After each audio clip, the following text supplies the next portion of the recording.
Yo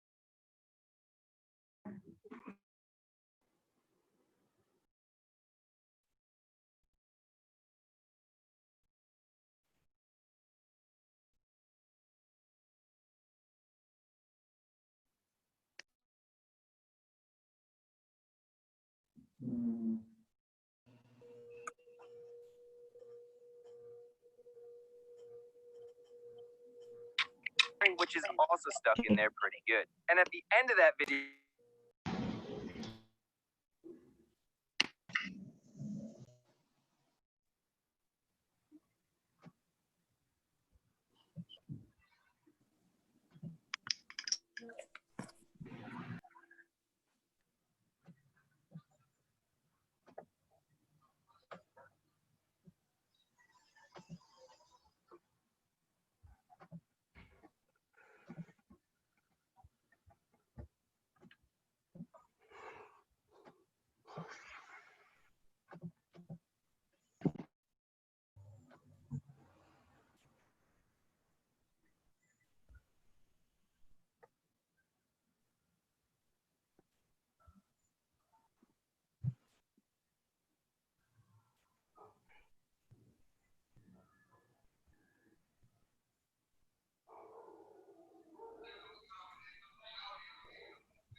Buenos días. ¿Sí me escuchan? Sí, doctor. Buenos días. ¿Están viendo mi pantalla? Sí, doctor. Buenos días. Ok. Bueno, vamos a dar inicio. Déjeme ver cuántos más hay aquí en la sala de espera. Ahorita a las 8:10, a partir de las 8:10 ya no vamos a abrir la reunión.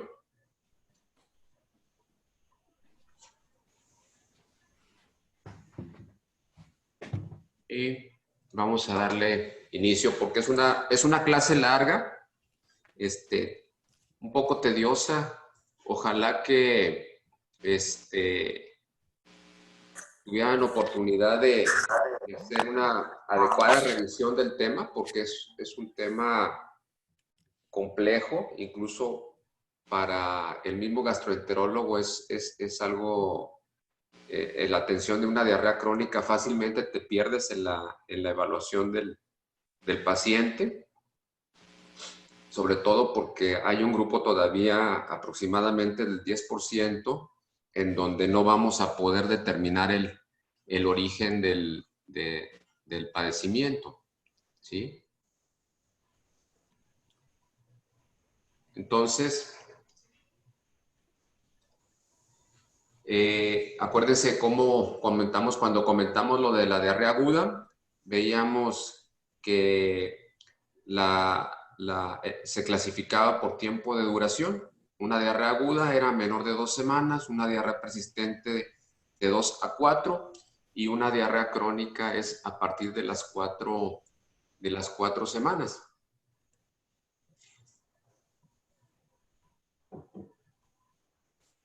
Y la otra diferencia que veíamos vemos de manera significativa entre una diarrea aguda y crónica. Comentamos en la plática de diarrea aguda que esta como su etiología era muy sencilla, muy simple. La mayor parte, más del 90%, tenían un origen infeccioso, o bien muy bien establecida la relación al haber iniciado algún tratamiento médico y que fue el efecto secundario de alguna medicina. Y básicamente ahí acá abarcas prácticamente el 100% del origen de una diarrea aguda. Como vemos en esta diapositiva, el origen de una diarrea crónica es mucho más complejo porque son múltiples posibilidades etiológicas. Obviamente sigue habiendo una posibilidad de una diarrea infecciosa, pero se te abre obviamente también el efecto secundario de algún medicamento, de alguna enfermedad inmunológica, vascular, autoinmune, neoplásica, efecto secundario de alguna terapia especial como puede ser una radiación previa, en fin. Se abre a una más amplio abanico de posibilidades etiológicas y por eso puede ser fácil que nos perdamos en la evaluación del paciente. Entonces, algo bien importante, obviamente, es llevar a cabo una buena historia clínica y el examen físico, fundamental como en cualquier otra patología en general que podamos llegar a atender. Y dentro de la historia clínica, importante cómo fue su inicio. Inició desde la infancia, el nacimiento incluso, y desde su recién nacido, o es un inicio súbito o de manera insidiosa, de manera intermitente.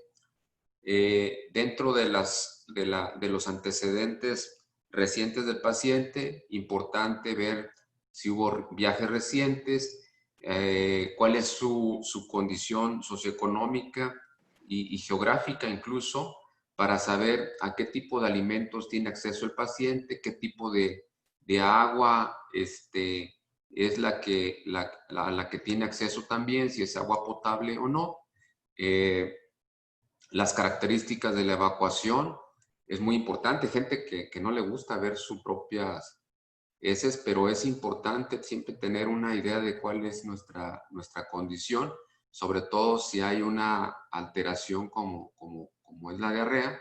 Y entonces tenemos que si las evacuaciones son acuosas puramente, si son atorreicas, disentéricas, si hay incontinencia, si hay presencia de incontinencia, urgencia, si hay evacuaciones nocturnas, son datos que a nosotros nos pueden ir orientando hacia posibles causas. Si se acompañan de alguna otra sintomatología, por ejemplo, de dolor abdominal, que nos abre las posibilidades de un colon irritable, una enfermedad inflamatoria o un problema isquémico, si se acompaña de pérdida de peso, que pudiera asociarse esto con un problema de mala absorción o con algún origen neoplásico. Estoy esperando que se cumplan las 8:10, ya son. Y hasta aquí vamos a abrir la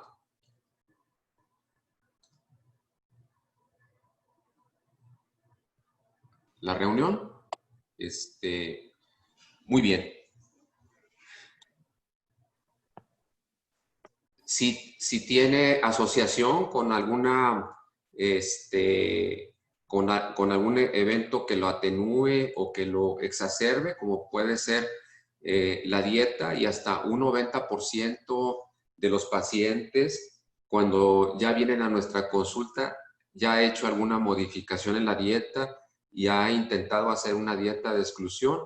Generalmente empiezan con los lácteos, casi por regla, y luego van agregando harinas y por último las grasas, pero prácticamente el 90% de los pacientes que ya vemos en consulta ya van a venir con alguna modificación en su dieta.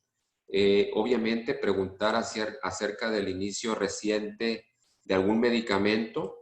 De los más comunes que han iniciado recientemente, y que preguntarles incluso si no hubo una asociación con el inicio de la diarrea con algún tratamiento en particular. De lo más común es la metformina. Los beta bloqueadores también son otra. Y otra condición que generalmente se nos pasa por alto porque no teníamos conocimiento de ello hasta reportes recientes de hace 2, 3 años, la asociación con algunos antihipertensivos de tipo ARA, en donde también ha habido asociación de diarrea con el uso de estos medicamentos. Si ha habido alguna cirugía previa, si ha tenido alguna enfermedad neoplásica que haya requerido radiación en la región abdominopélvica. Y obviamente a la hora de estar entrevistando al paciente, déjenme darle entrada a estas 2 personas que están aquí esperando y ya son los últimos que entraron. Si ha habido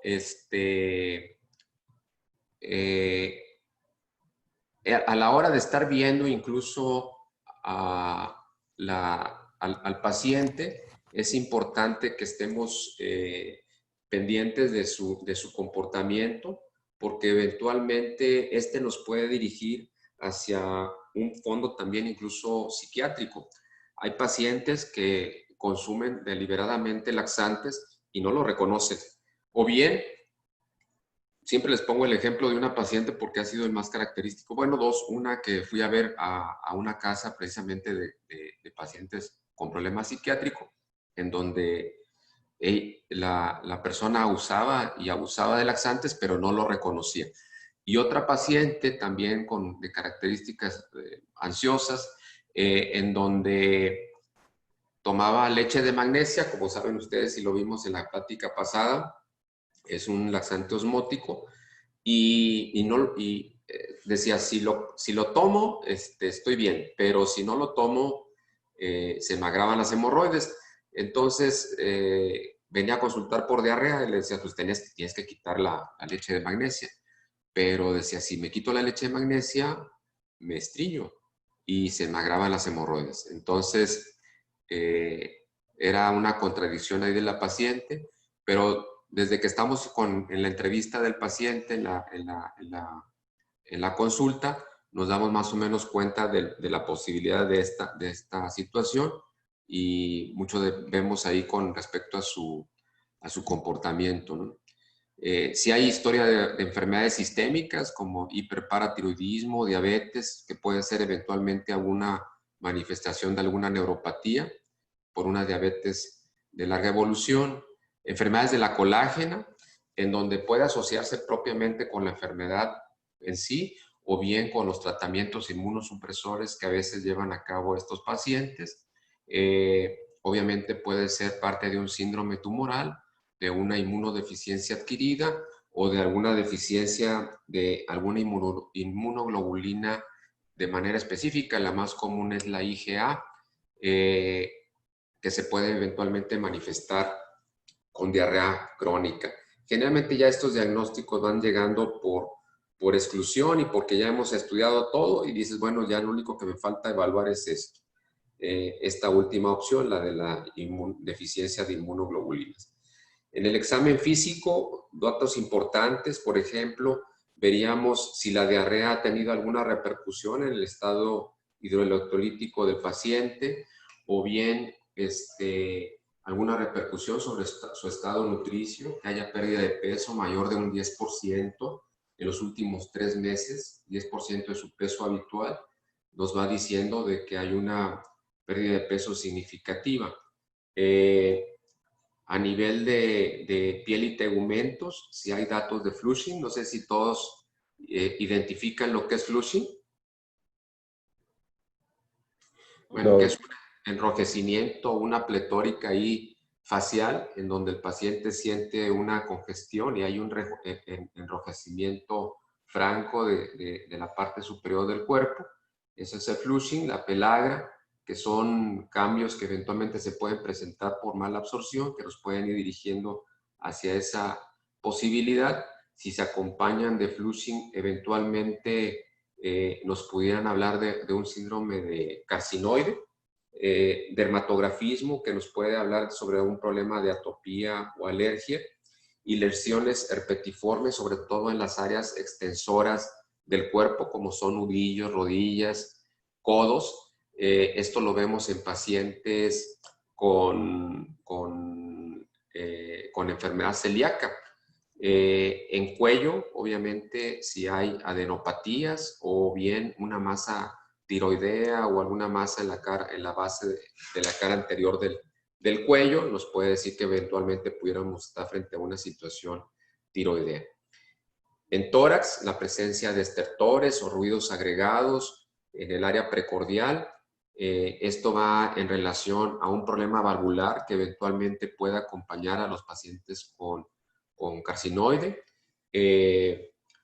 Si hay presencia de dolor en la exploración física del abdomen, la presencia de ascitis, alguna masa o alguna megalia, que haya crecimiento de algún órgano, nos pueden dirigir hacia diagnósticos. Y algo apreciativo en la exploración es en el área anorrectal.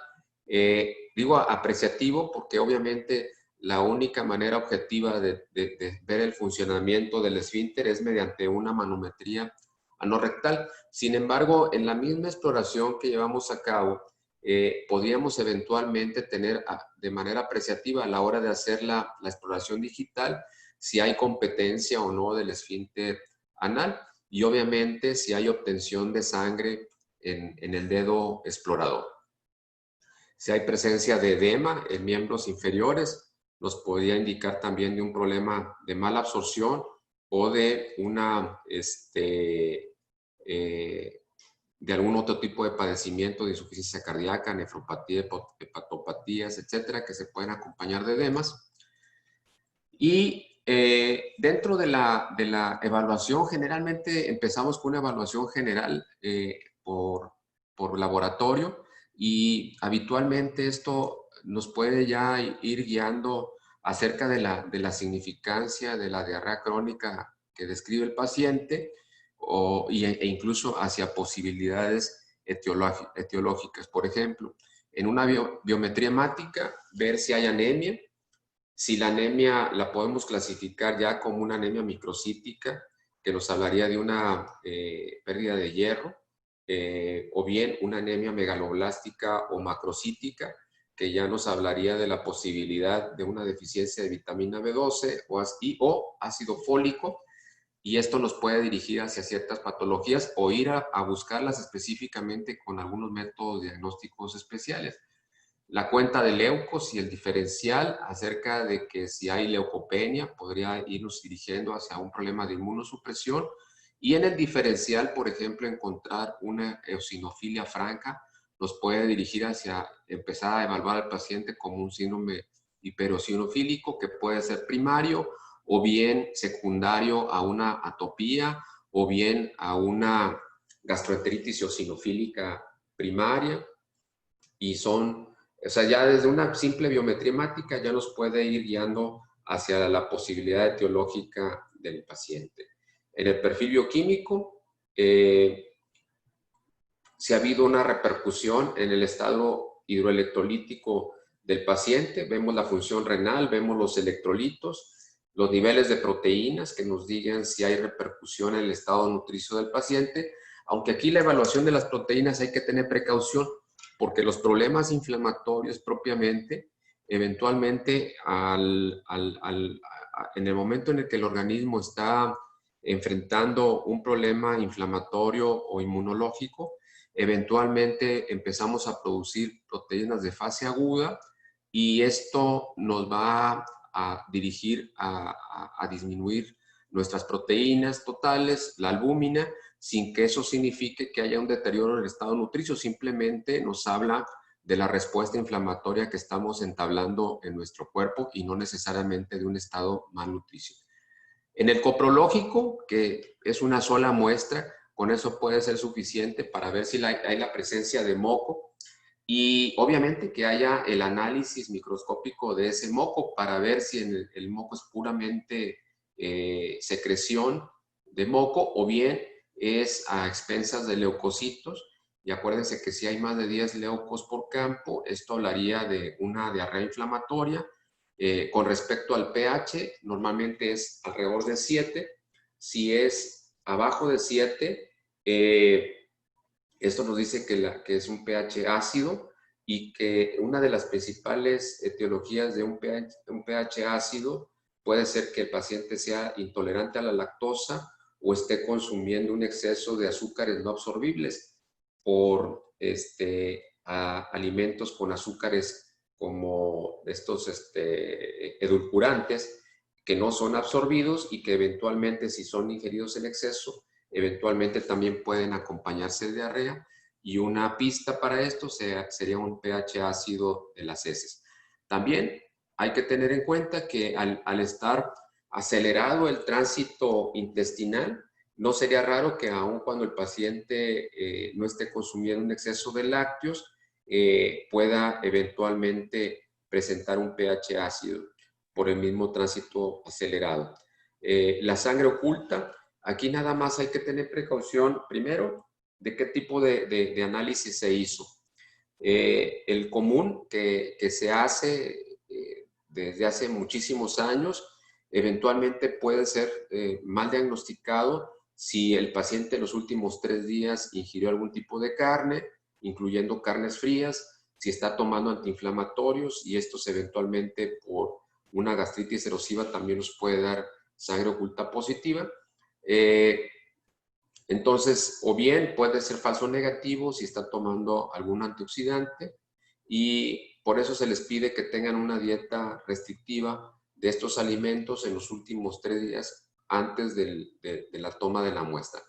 Ahora, ya de manera casi común, aunque todavía hay laboratorios que no lo hacen de manera rutinaria, se hace un análisis inmunológico de la popó. Entonces, generalmente esto ya es mucho más específico y no se requiere de una dieta especial, y lo que hacen es detectar la globina humana en la popó, y entonces se considera pues obviamente un análisis más sensible y específico que la sangre oculta habitual. Esta tenía un falso negativo hasta del 40%, es decir, tiene una sensibilidad del 60%. La prueba cualitativa de grasa, que aquí también nada más hay que tener precaución en su interpretación. ¿Por qué?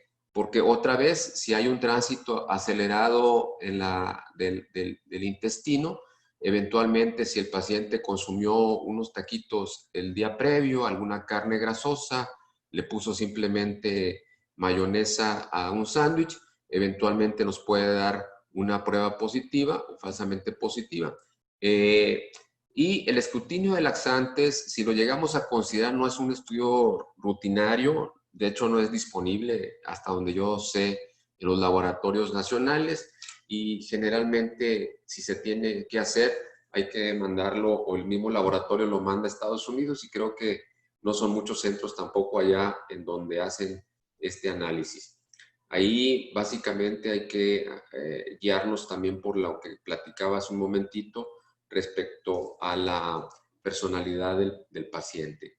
Con estos análisis, ¿sí? Con esta evaluación de la historia clínica, el examen físico, y con estos estudios tan sencillos, simples y de acceso muy general, podemos empezar a categorizar la diarrea del paciente generalmente. Si es una diarrea acuosa, y esta diarrea si es secretora o es osmótica. Acuérdense que la secretora no va a responder al ayuno, y la osmótica generalmente va a estar asociada con la dieta. Si es inflamatoria, acuérdense que obviamente tampoco va a responder al ayuno, pero aparte, como es inflamatoria, no respeta momentos, es decir, va a ser diurna, nocturna, se va a acompañar habitualmente de disentería, o en el análisis de las heces vamos a ver más de 10 leucocitos por campo. Va a ser una diarrea que se puede acompañar de fiebre también. Entonces ya podemos nosotros ir considerando esta posibilidad. O bien una diarrea esteatorreica, que el mismo paciente nos puede, incluso ahora ya vienen hasta que le tomaron fotos a las heces, y ahí vemos las gotas de grasa o incluso una capa de grasa que cubre a las heces. Y si esto ya va acompañado de una prueba cualitativa positiva, bueno, pues ya nos ayuda a categorizar la diarrea del paciente. Cuando con esto no es posible, se supone que con este tipo de estudios podemos categorizar en un 25% a los pacientes. Eventualmente podemos llegar a requerir agregarle un estudio endoscópico, una colonoscopía con biopsias, y esto nos incrementaría a un 50% la categorización del paciente, y eventualmente podríamos llegar a requerir la hospitalización hasta de un 25% de los pacientes para poder llevar a cabo la evaluación. Lo primero que hacemos es una prueba de ayuno, y lo dejamos 48, 72 horas con un plan de líquidos y nada vía oral para ver si la diarrea responde a esto y tener una posible idea de que hay asociación con la dieta. Regresándonos otra vez a esto, volvemos a tener la clasificación, a categorizar la diarrea, si es una diarrea acuosa, y veíamos si podía ser osmótica, o secretora, y bien si era una diarrea inflamatoria o una diarrea por mala absorción. Si es una diarrea acuosa y responde al ayuno, pues va a ser una diarrea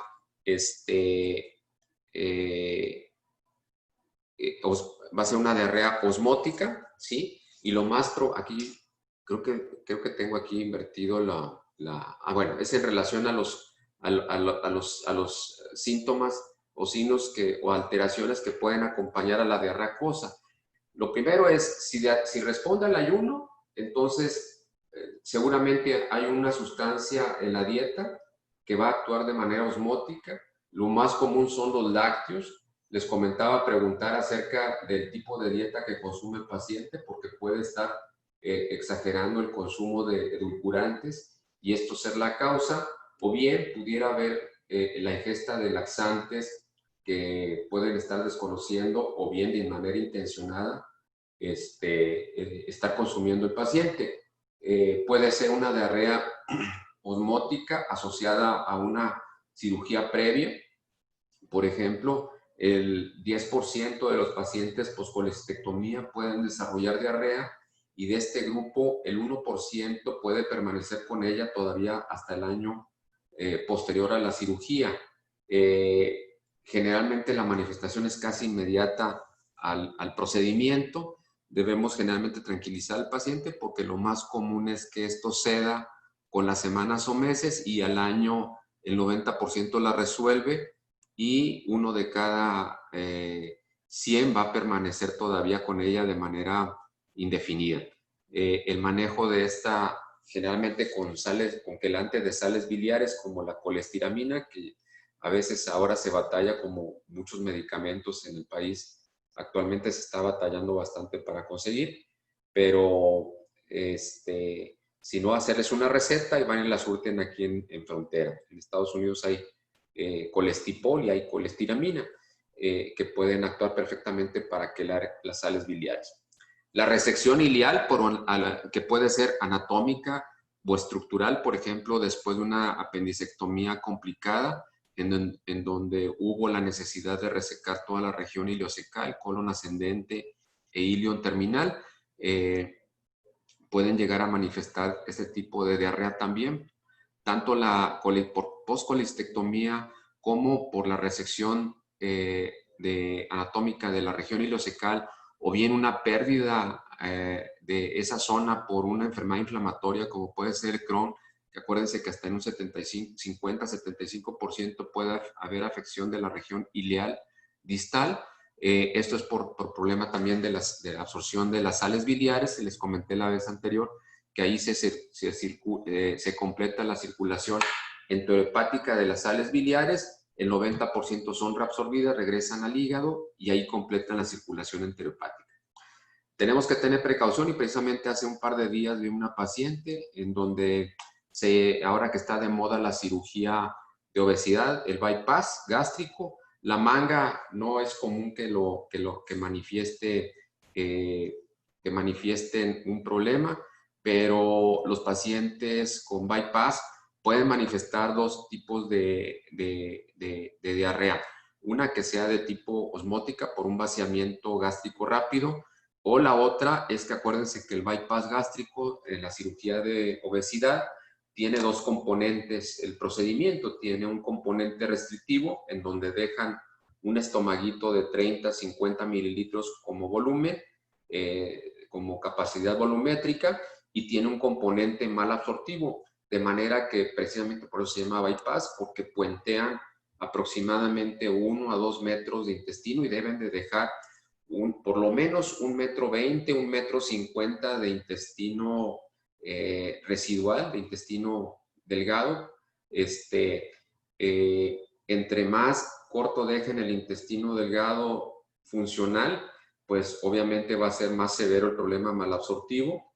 Hace aproximadamente un año me tocó ver una paciente en donde habían dejado apenas 30 a 50 centímetros, exactamente no sé qué fue lo que pasó en la cirugía, pero de manera probablemente desapercibida, no se dieron cuenta el problema que dejaron, y esto a la larga es prácticamente incompatible con la vida si el paciente no está con apoyo de alimentación parenteral.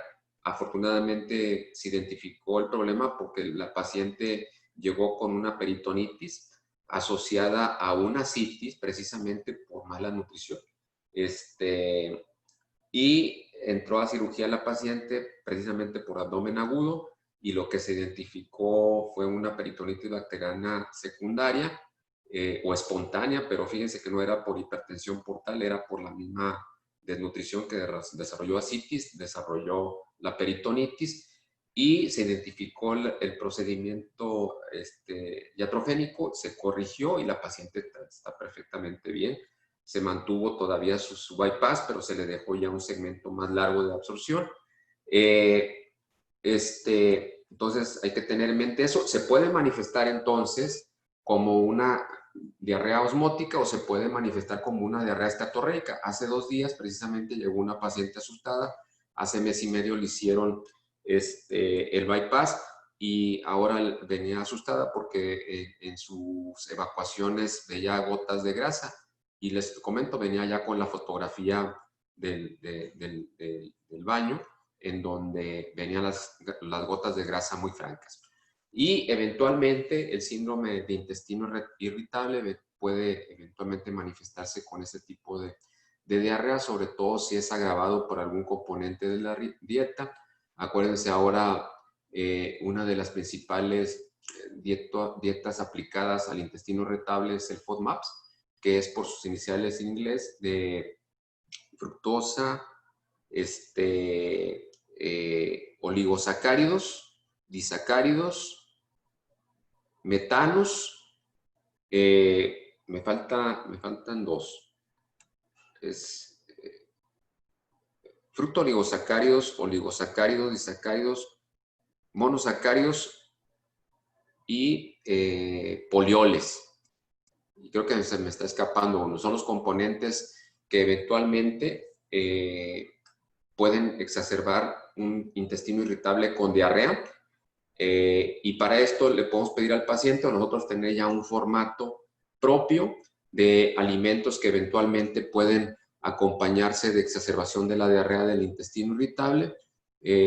Hasta un 50% de los pacientes nos responden a esta maniobra. Ya verán el tema de manera específica con el doctor Gustavo Torres.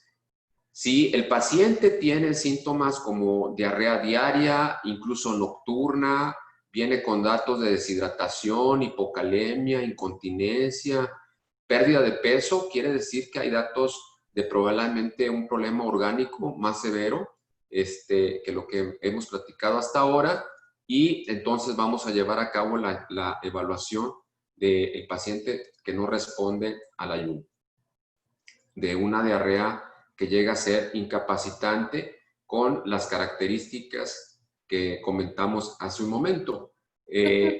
Perdón que lo interrumpa, tengo una duda. O sea, por ejemplo, si el paciente presenta los síntomas de diarrea diaria, nocturna, deshidratación y eso, ¿a fuerza no va a responder al ayuno o puede que sí o no responda? Sí, como dice aquí exactamente, puede o no responder al ayuno. Ok. Y este grupo de pacientes que pueden o no responder al ayuno, en el análisis incluso podemos tener un análisis prácticamente normal en todos los sentidos, pero nos lleva a hacer, por ejemplo, entonces, la evaluación colonoscópica. Y aquí es bien importante porque a veces incluso a nosotros como gastroenterólogos se nos pasa el detalle y podemos tener un colon completamente normal. Pero si ya el motivo del estudio es una diarrea precisamente en evaluación, aún con una mucosa completamente normal, estamos obligados a tomar biopsias del ilion terminal y del colon. Hay cierta controversia si sí o no, aunque ya la conducta general es sí, a tomar biopsias desde ciego y teóricamente cada 4 centímetros deberíamos de tomar biopsias de los 4 cuadrantes. A veces es complicado porque es difícil, es pesado el estudio ese, porque mete la pinza, toma la biopsia, saca la pinza, mete la pinza, y estamos hablando de que vendríamos tomando alrededor de unas 10 sitios de biopsia, con 4 biopsias en cada sitio. Estamos hablando de que hay 40 tomas de muestras, es pesado el estudio. ¿Para qué? Para diagnosticar precisamente esto que llamamos de colitis microscópica, en donde el diagnóstico se establece fundamentalmente por patología. No lo vemos, no vemos ni por laboratorios, ni de manera macroscópica en el estudio endoscópico vemos alteración. El patólogo es el que nos va a dar el diagnóstico de una colitis colagenosa, linfocítica o una gastroenteritis eosinofílica. A veces la gastroenteritis eosinofílica llega a ser sí muy severa, a ver involucro de la capa muscular o hasta la serosa, y sí ya vemos áreas de estenosis y un proceso inflamatorio franco, pero a veces no es tan simple. Está la diarrea otra vez ficticia y habría que valorar el uso de laxantes de manera intencionada o no. Y obviamente está la diarrea que puede ser del diabético o incluso del alcohólico. Generalmente esto va a ser por exclusión. No responden al ayuno y tienen un gap osmótico normal. Generalmente no llegamos a hacer todo esto.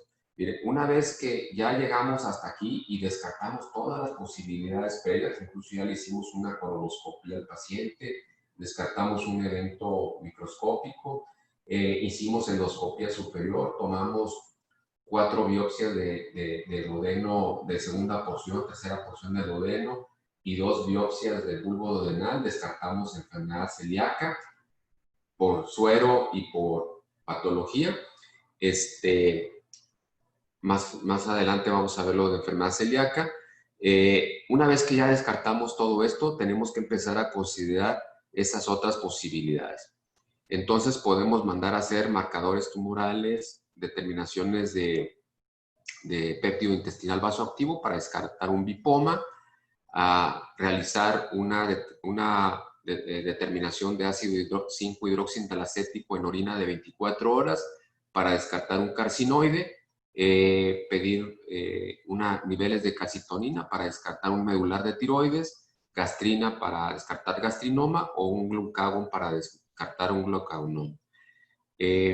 Esto, pues lo de los tumores, pues se supone que ya hicimos una colonoscopía, pudimos identificar un adenoma velloso, ya lo retiramos y ya tenemos el diagnóstico.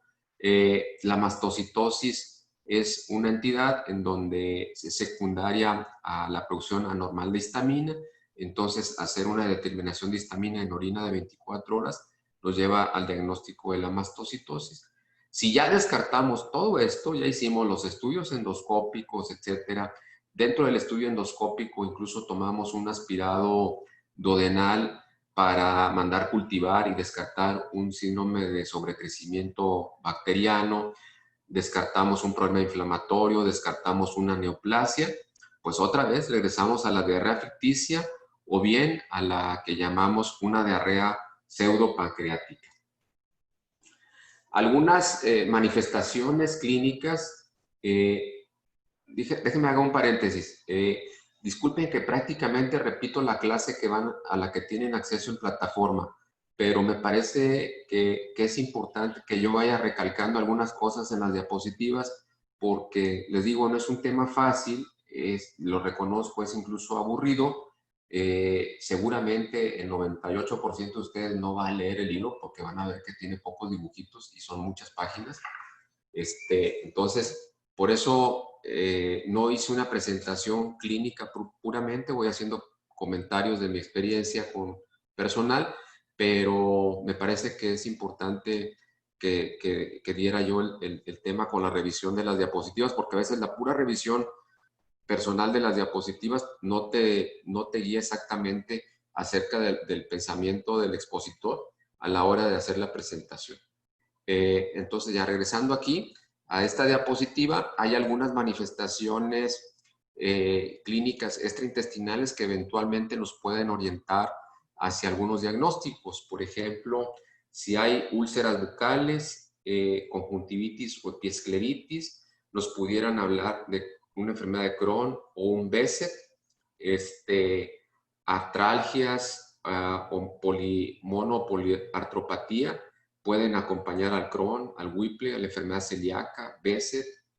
Si hay fenómeno de Raynaud o Raynaud, puede hablarnos de un escleroderma. No voy a ir, por ejemplo, aquí no voy a ir leyendo completamente la diapositiva porque esto está bastante claro y ustedes lo pueden leer específicamente o con mayor detenimiento en casa, en sus equipos de computación.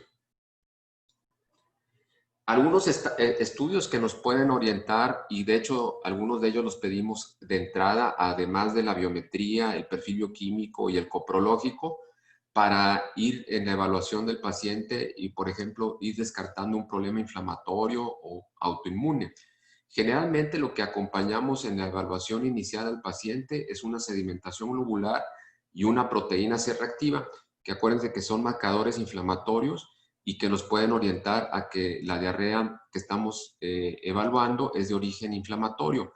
Si queremos evaluar propiamente un problema inmune, pudiéramos acompañarlo de anticuerpos antinucleares, o bien si queremos evaluar la posibilidad de una CUSI o Crohn, pedimos los PANCA y los PASCA, que eventualmente nos pueden guiar hacia una de estas posibilidades. Los PANCA son más comunes en CUSI, los PASCA son más comunes en Crohn.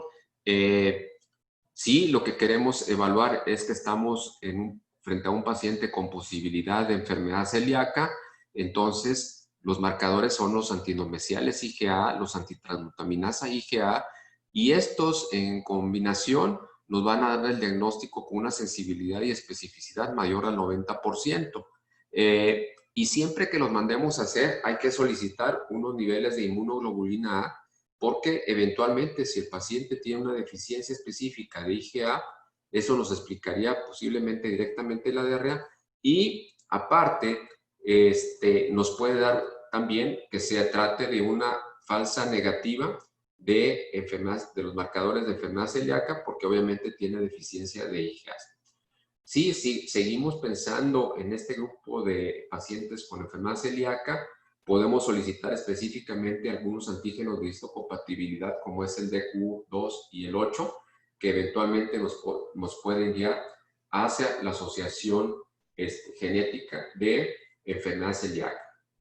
En todo paciente tenemos que pedirle la autorización con diarrea crónica, debemos de pedir su autorización para realizar un VIH.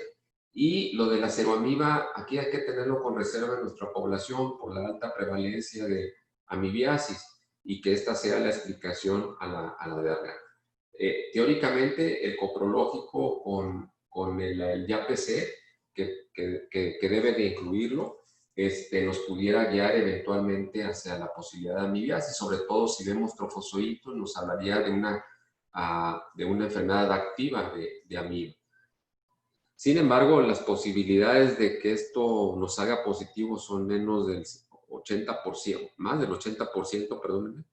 Entonces, a veces tenemos que incluso entablar la posibilidad de un tratamiento, de una prueba terapéutica y dar tratamiento antiparasitario. Cuando enfrentamos una diarrea, de acuerdo a la clasificación que ya hicimos con las características de las heces, con el análisis en la historia clínica, la exploración física, el análisis bioquímico del paciente, y llegamos a considerar que se trata de una diarrea por mala absorción. Generalmente, cuando hablamos de mala absorción, hablamos o entendemos como que es por grasas y que es de esteatorrea. Hay que tener en mente que puede haber también mala absorción específicamente de carbohidratos o de proteínas.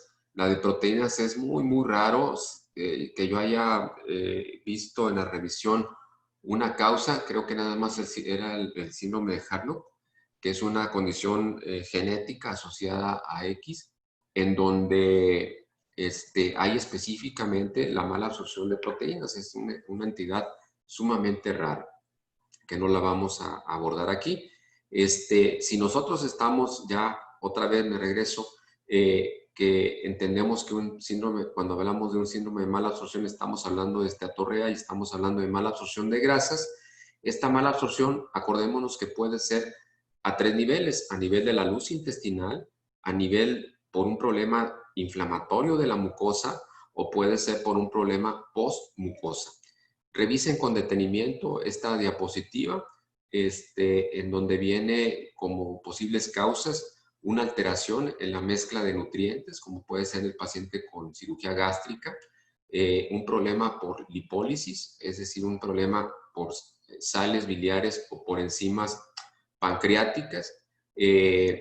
Puede haber un problema por formación de micelas, precisamente por problemas biliares, ya sea por un problema hepático, por colestasis, por sobrecrecimiento bacteriano o por un problema inflamatorio de la mucosa intestinal, por alteración en la liberación y transporte de nutrientes con estas posibles etiologías, y todavía con un mecanismo desconocido como son estas posibles causas de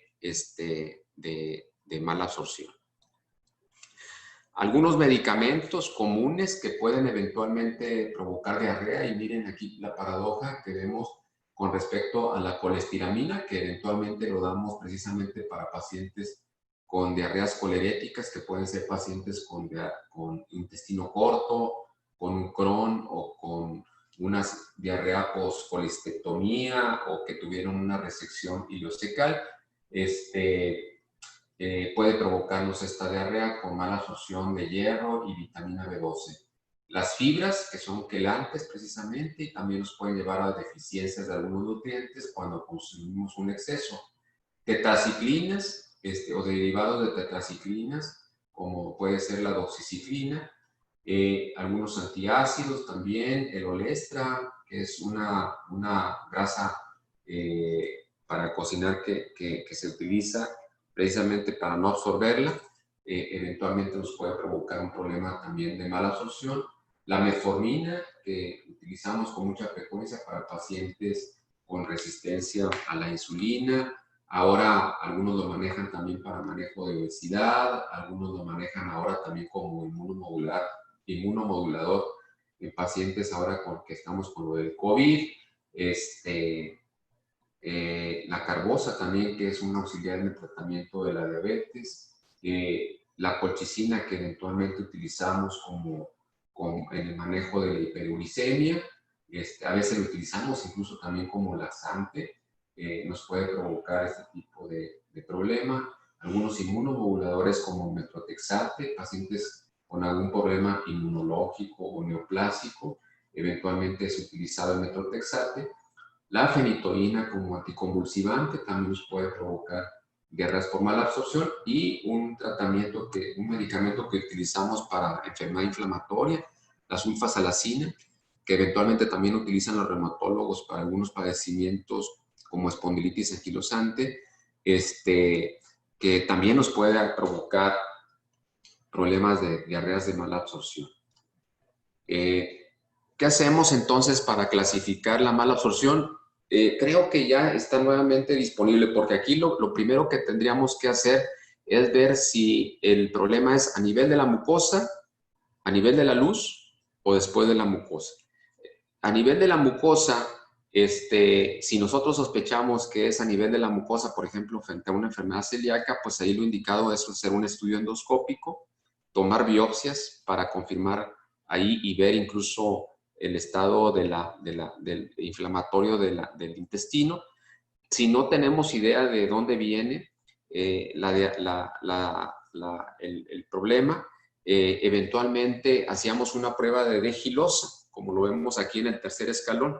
La D-gilosa, la característica es que es un azúcar no absorbible, perdónenme, es un azúcar absorbible y que no requiere una degradación enzimática para ser absorbida. De manera que dábamos una carga de D-gilosa y hacíamos una determinación de D-gilosa en orina de 4 horas. Si nosotros la detectábamos, quiere decir que está habiendo absorción de la D-gilosa y que la mucosa está íntegra.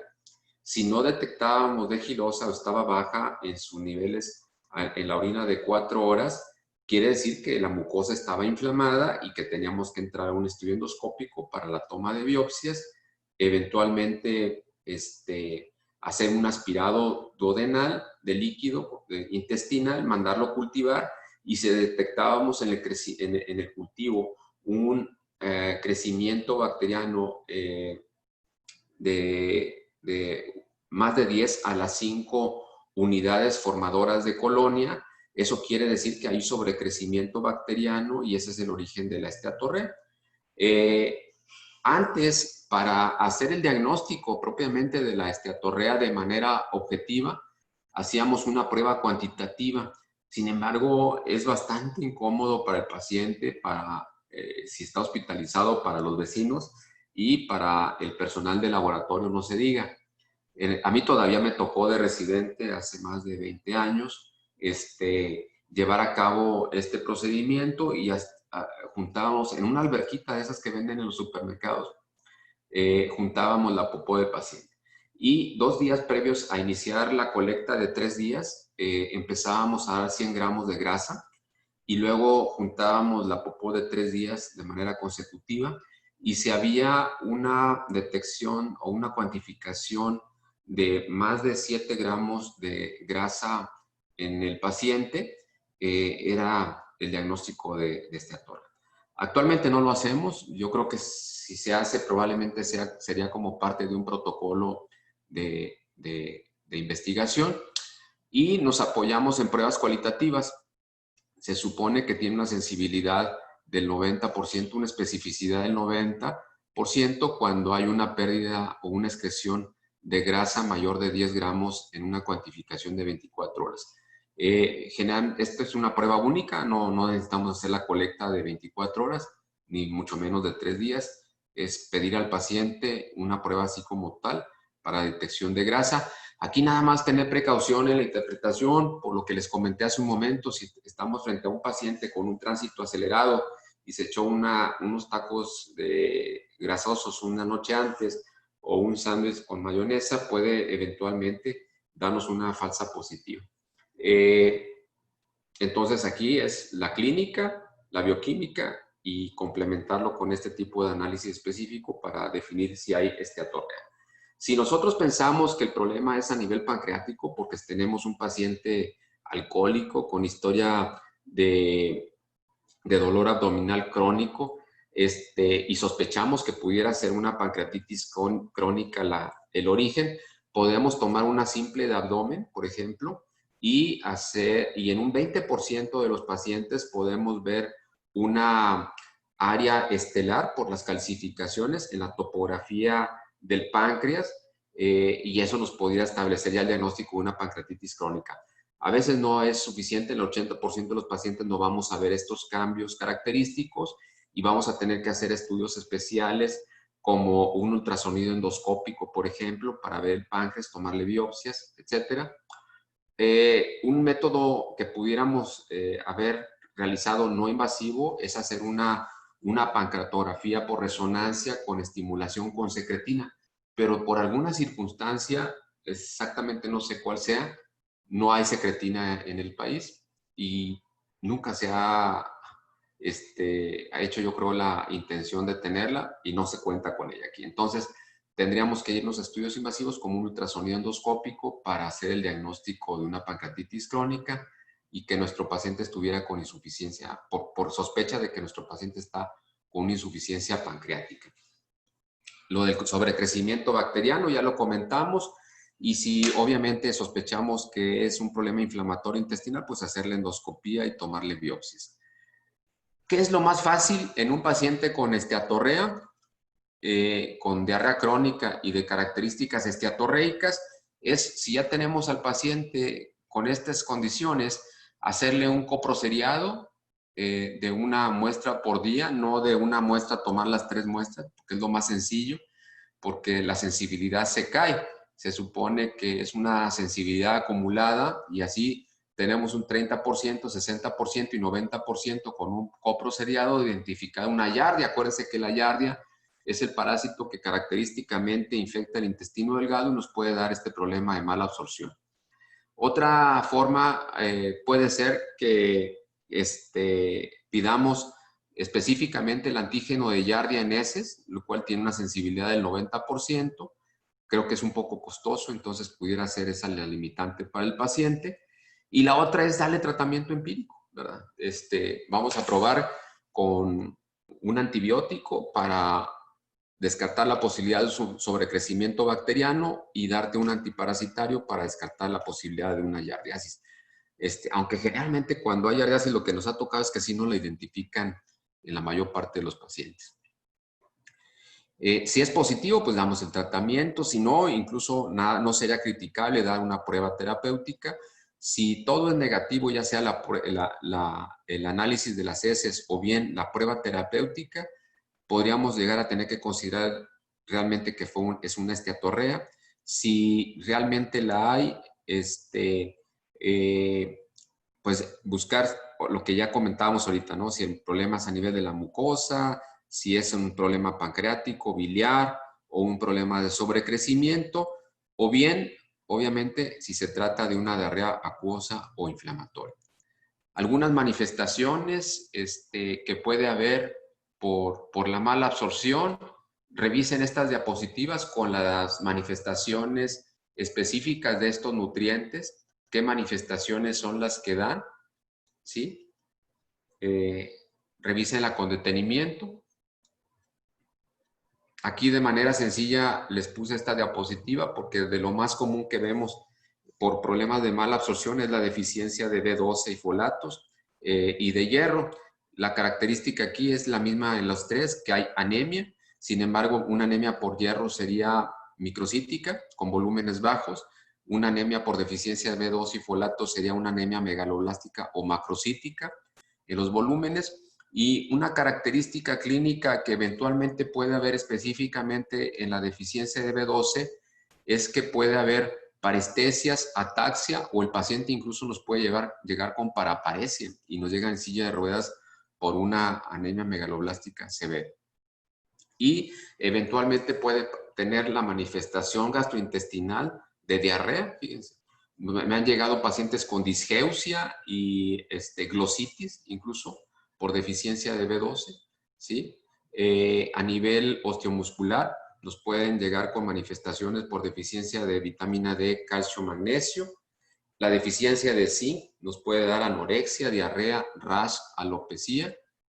Por vitamina D, vitamina A nos puede dar problemas a nivel de conjuntivas y el paciente tener ulceraciones de la córnea por sequedad del ojo y esto asociarse con ceguera, ¿sí? O problemas de visión.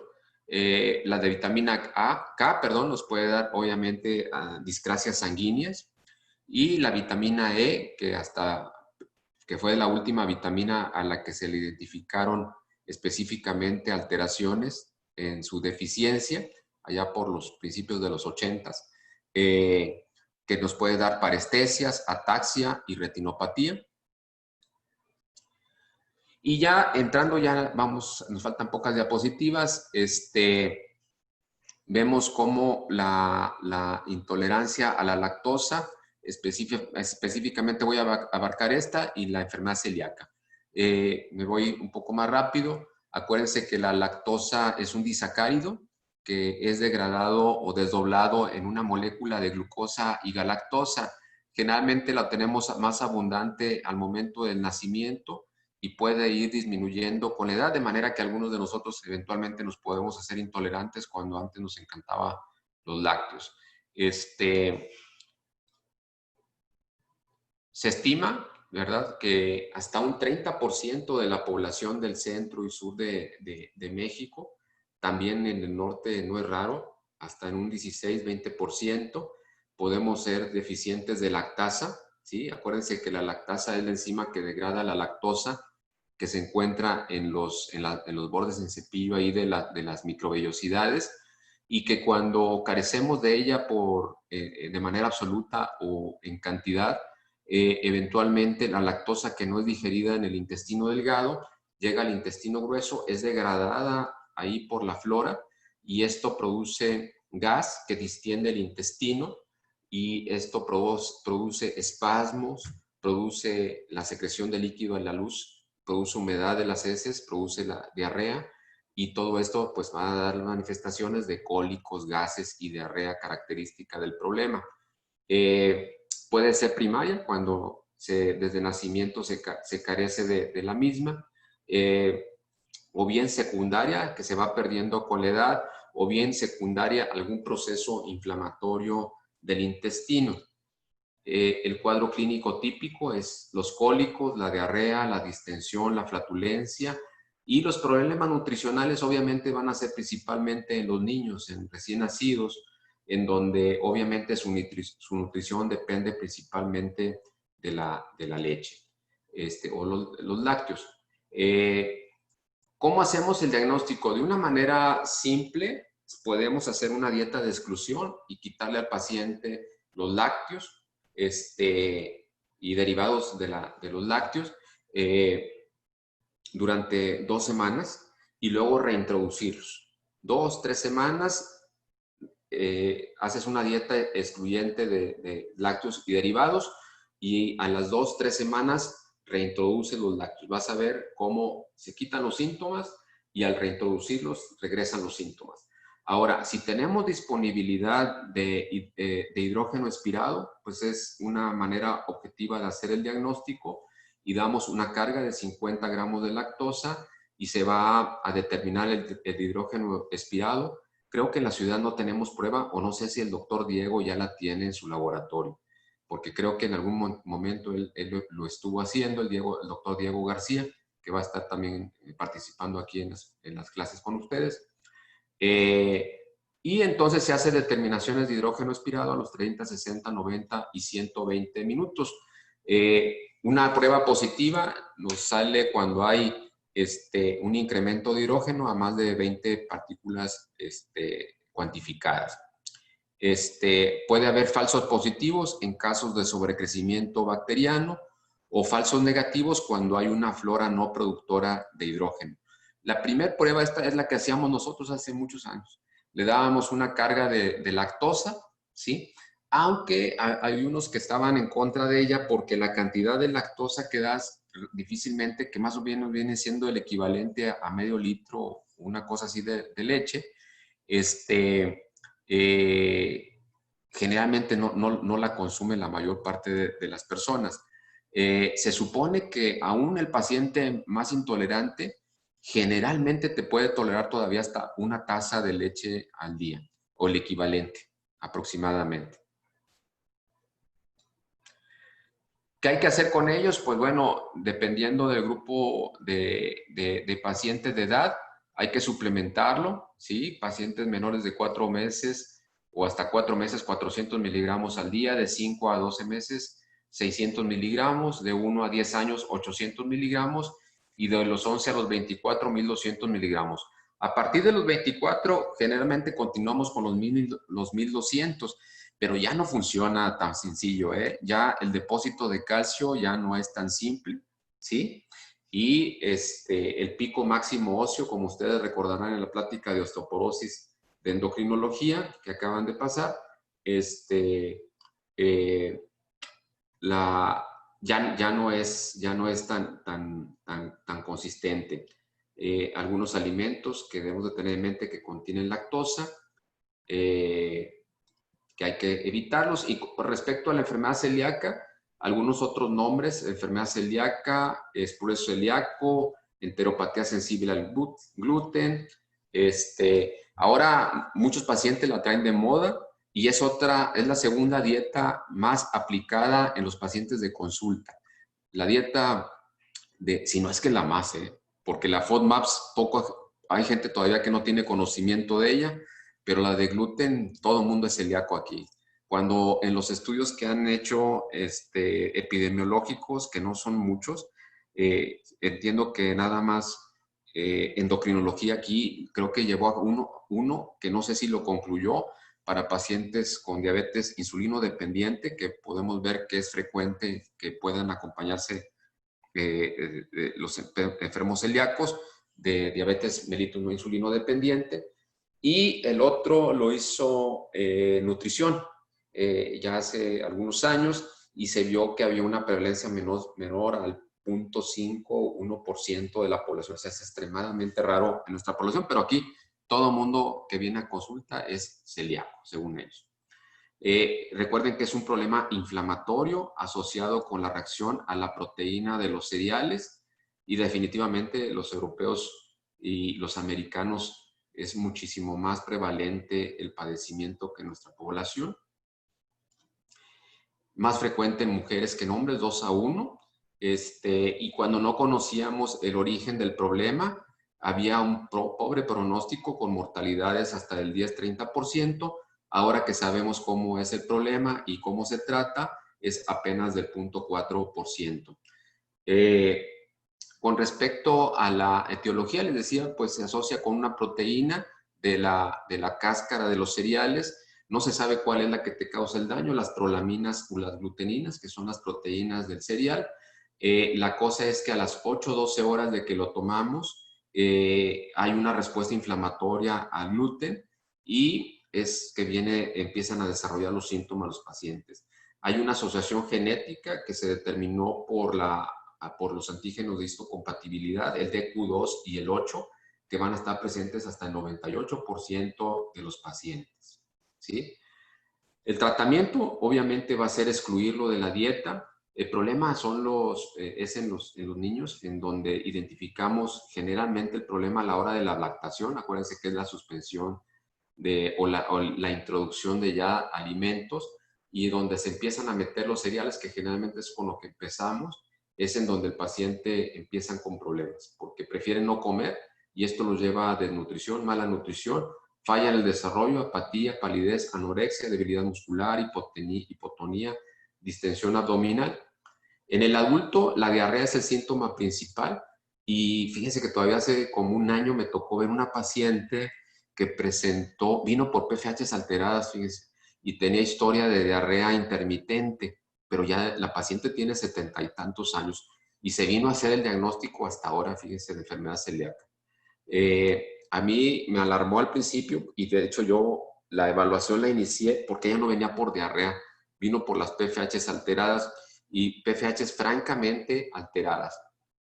Entonces, en el proceso de estudio seguía a hacer el diagnóstico de enfermedad celíaca, ella se fue a pedir una segunda opinión, mi compañero se fue ya con lo que yo había hecho, porque yo había hecho una evaluación principalmente del hígado, la llevó precisamente a estudios endoscópicos y completó la evaluación con los marcadores de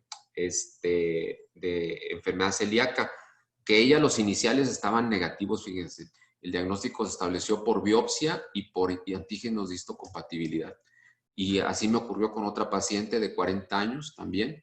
O sea, a veces son pacientes que estamos viendo por colon irritable durante todas sus consultas y finalmente terminan en enfermedad celíaca. Entonces hay que tener esto en mente como posibilidad diagnóstica en pacientes con persistencia de síntomas funcionales aparentemente.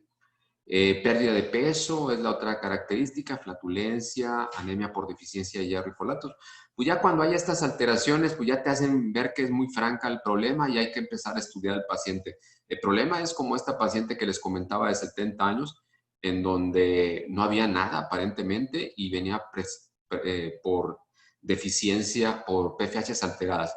Me tocó otra chica que también no quiso entrar a los estudios endoscópicos, pero no completó la evaluación para enfermedad celíaca y ella traía todos los datos, incluso venía con PFHs alteradas, y ella venía con diagnóstico presuntivo de fuera, con hígado graso, pero una paciente delgada con glucosa, insulina y perfil de lípidos normal, perfil tiroideo también normal, y no completó su evaluación, no sé en qué habrá terminado, pero seguramente pudiera ser que ahorita ande visitando ginecólogos porque traía pérdida de peso, se iba a casar en ese momento que yo la vi. Entonces no sé si ahorita ha podido llevar a cabo embarazos, porque eventualmente pudiera haber también problema para la fertilidad. Manifestaciones que puede haber extraintestinales, revísenlas. ¿Cómo hacemos el diagnóstico? Con lo que comentamos, los anticuerpos antiendomesiales y antitransglutaminasa. Ya los antigliadina ya prácticamente los abandonamos, igual que los reticulina. Actualmente lo hacemos con antiendomesiales y antitransglutaminasa.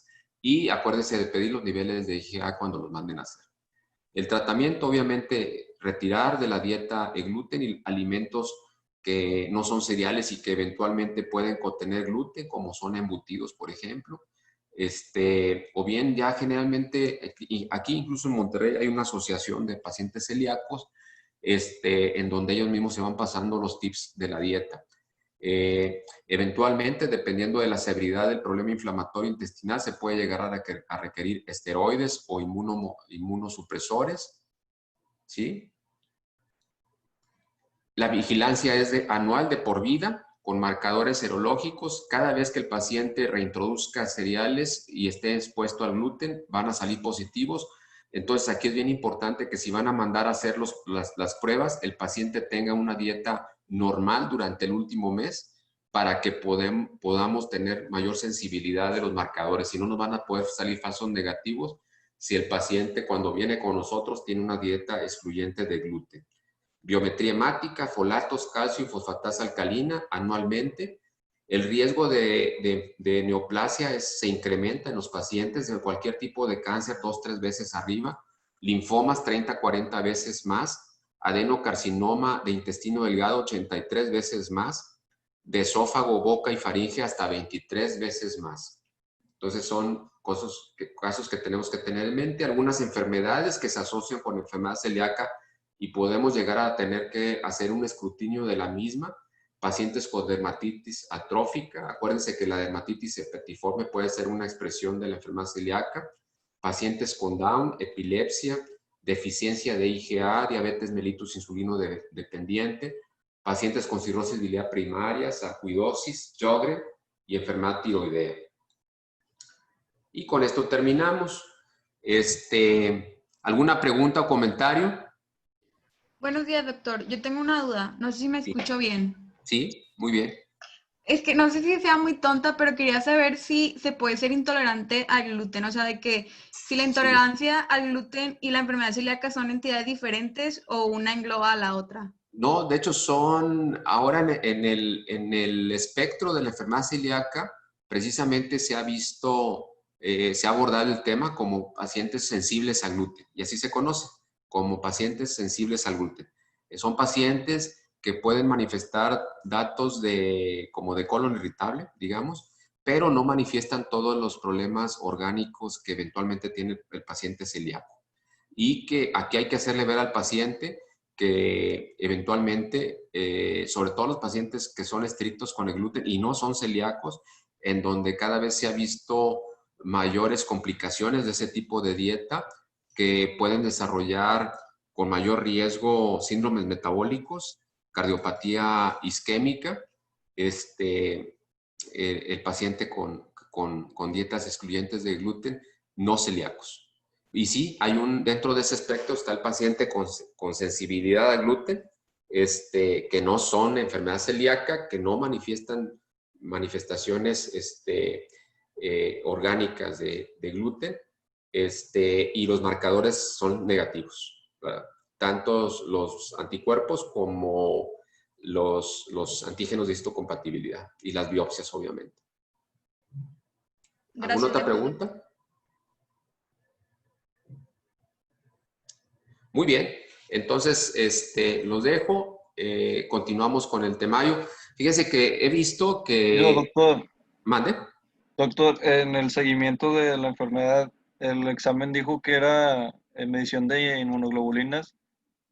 No, en el seguimiento de la enfermedad celíaca es biometría, el perfil bioquímico para ver fosfatasa alcalina, el estado de hidratación, proteínas, calcio, y los marcadores serológicos, porque se supone que si el paciente está respetando la dieta, van a estar negativos los marcadores, anticuerpos antiindomesiales y antiintraglutaminasa IgA. No inmunoglobulinas, no. La inmunoglobulina la pides la primera vez que pides los anticuerpos, nada más para descartar que si te sale negativo no sea por una deficiencia de IgA. ¿Ok? Ok. Muy bien. He visto que pocas veces, de hecho ninguna vez, se ha rebasado los 400 asistentes a las clases. Yo creo que pues, sí, no sé si sea más fácil las presentaciones en Zoom. A lo mejor sí, como para uno como profesor es más fácil la presentación aquí que andarla subiendo al Teams. Pero luego en la universidad nos están pidiendo a fuerza tener el comprobante de la clase y por eso también subí ayer las presentaciones a Teams, pero yo creo que no van a continuar con Zoom en las siguientes, y por eso Medicina Interna de hecho no ha hecho la adquisición de Zoom. Pero bueno, espero que aprovechen el tiempo, muchachos. Ahorita es fácil, con el cansancio del resguardo, es fácil cansarse y dejarnos en la hamaca, pero no lo hagan, tan chavos, échenle ganas a la escuela y más ahora que tienen esta limitante de no estar yendo a la escuela y al hospital, tienen que doblar la exigencia para tratar de aprender lo más clínica que se pueda. Muy bien. Disculpe, Los dejo. doctor. Nos vemos. Disculpe, doctor. Dígame.